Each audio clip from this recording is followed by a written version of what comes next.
Brandon Menard of St. Martinville is a professional dog trainer who owns Cypress Bottom Kennels. In this segment of Louisiana Sportsman TV, Brandon gets together for a hunt with Gabe Taylor to address some issues his dog Titus is having in the blind.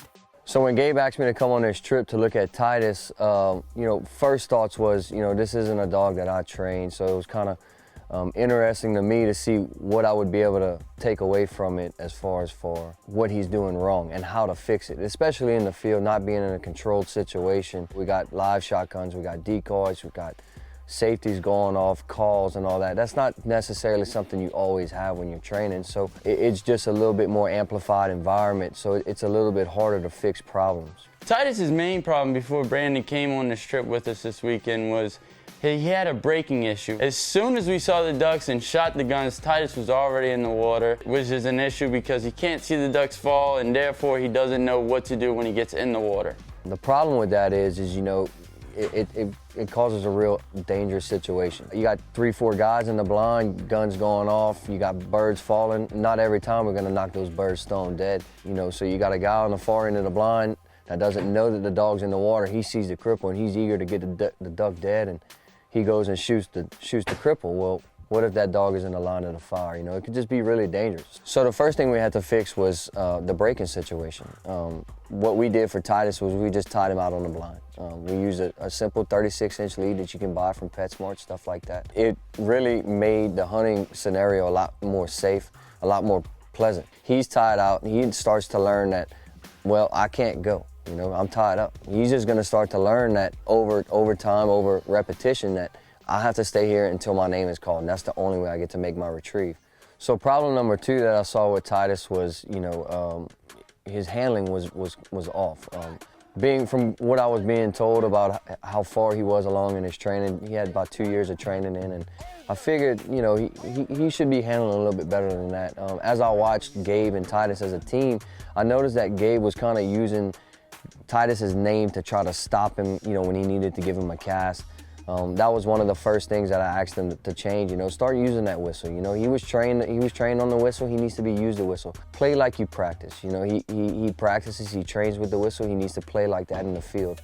One of the first things that we realized, and I've had to come to accept this, is that I was really not doing my job as a handler. Whenever Titus was in the water, we weren't communicating well. I would call his name, I wasn't using my whistle, try and give him commands, over, back, and it just wasn't working out. So the second thing that we fixed was, Gabe and Titus's teamwork. Then we made some adjustments with Gabe as far as, instead of stopping him with his name out in the field, using his whistle. Also, as a handler, Gabe was a little bit eager to get that cast out. The minute Titus would turn around, he'd give him the cast. My suggestion to him would, let Titus turn around, let him look at you for 1 or 2 seconds. That way he's focused on you and he's ready to take that cast. And as soon as, that 1 or 2 seconds goes by, give him a nice, easy over, back, whatever it may be, get him to the bird. These are things that are very common with people that don't often handle dogs, and especially with Gabe, being his first dog,